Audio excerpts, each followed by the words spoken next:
Olá, amados, a paz seja convosco, tudo bem com vocês? Sou o pastor Marcel, quero aqui deixar uma palavra de Deus para a sua vida hoje, uma palavra com a qual Deus, o nosso Pai Celestial, Ele vai abençoar grandemente a sua vida. Hoje, amados, nós vamos falar sobre aqueles que nos resistem, aqueles que resistem à palavra de Deus. Nós vamos falar sobre aqueles que, mesmo sendo próximos de nós, irmãos, podem nos decepcionar, e também sobre as obras do inimigo e que o Senhor vai nos ajudar em toda e qualquer circunstância. E sobre isso está escrito em 2 Timóteo, no capítulo 4. Eu vou ler para você do versículo 14 até o versículo 18. Diz assim: Alexandre, que trabalha com bronze, prejudicou-me severamente, e o Senhor com certeza lhe retribuirá conforme as suas atitudes. Tenhas muita cautela com ele, pois se opôs fortemente às nossas palavras. Na minha primeira defesa, ninguém se fez presente para me ajudar. Pelo contrário, todos me desampararam. Contudo, que isto não lhe seja imputado em juízo. Todavia o Senhor permaneceu ao meu lado e me abençoou com forças para que por meu intermédio a mensagem fosse plenamente proclamada e todos os que não são judeus a ouvissem. E eu fui livrado da boca do leão. Assim o Senhor me livrará também de toda obra maligna e me conduzirá a salvo para o seu reino celestial.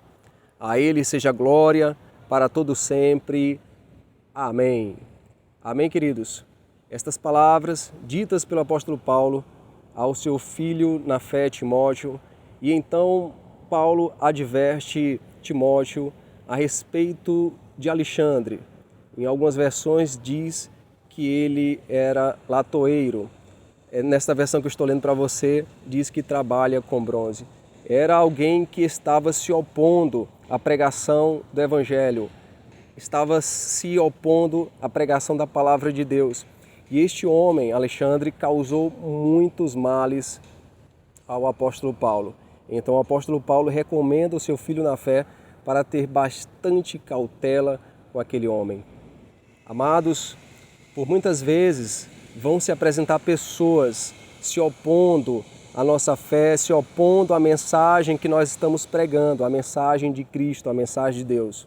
Mas isto não é motivo para nós pararmos. Nós devemos continuar pregando a palavra de Deus em tempo e fora de tempo.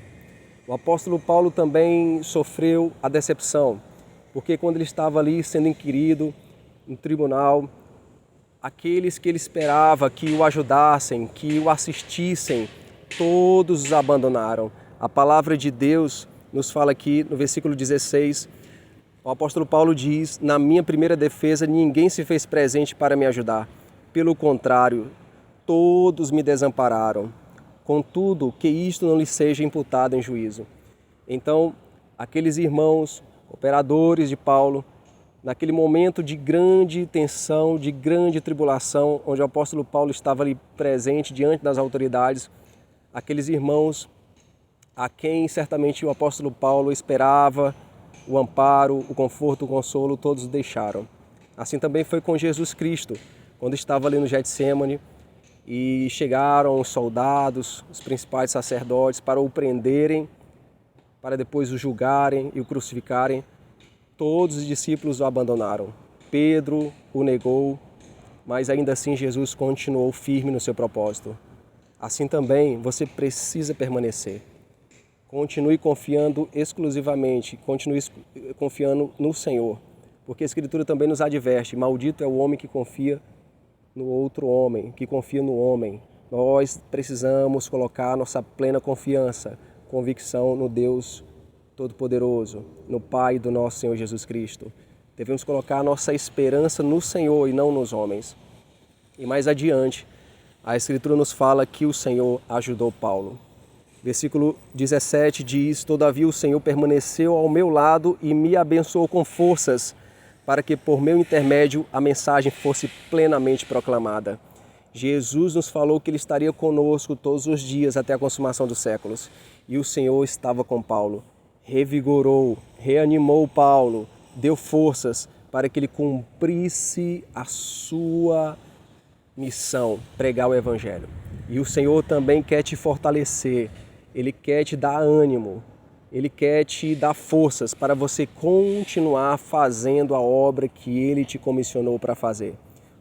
Faça a obra, busque o Senhor, se revista com a força do Senhor, com o poder dEle, e Ele vai te ajudar a você cumprir a obra que Ele te confiou, o ministério que Ele te confiou, e assim você, naquele grande dia, receberá a recompensa do Senhor. E não só isso, mas durante toda a tua caminhada, o Senhor te livrará de toda obra maligna. O diabo não vai conseguir se sobrepujar sobre tua vida, ele não vai conseguir vencer, porque aquele que está em ti, o Senhor, Ele é maior do que aquele que está no mundo. Aqueles que estão contigo são mais numerosos do que os seus inimigos. O Senhor vai te livrar de toda obra maligna e vai te levar, para o seu reino celestial, assim como Paulo tinha essa convicção. Conforme está escrito aqui no versículo 18, diz: assim o Senhor me livrará também de toda obra maligna e me conduzirá a salvo para o seu reino celestial. A Ele seja a glória para todo sempre. Amém. Assim o Senhor fará na tua vida. E naquele grande dia te conduzirá, te levará a salvo para o seu reino celestial. Então esta é a palavra que eu quero deixar para você hoje e eu gostaria de orar por você. Vamos orar. Pai amado, Pai bendito, eu apresento o teu filho e a tua filha. Meu Pai, muitos deles estão cansados, sobrecarregados, tristes, Senhor, com as batalhas, com as oposições, tristes pela falta de amparo, até mesmo de irmãos, Pai. Que o Senhor os ajude agora, fortaleça, dê bom ânimo, que esta oração, o poder do Teu Espírito Santo, Pai, permeie toda a vida deles, encha-os do Teu Espírito Santo, para que possam concluir plenamente a missão que o Senhor tem entregue a cada um deles. E o Senhor os livre de toda obra maligna e os leve a salvos ao Teu reino celestial. A Ti, Senhor, a glória, a honra e o louvor pelos séculos dos séculos. Amém. Amém, queridos. Deus abençoe grandemente a sua vida. E se Deus permitir, até o próximo vídeo. Tchau, tchau.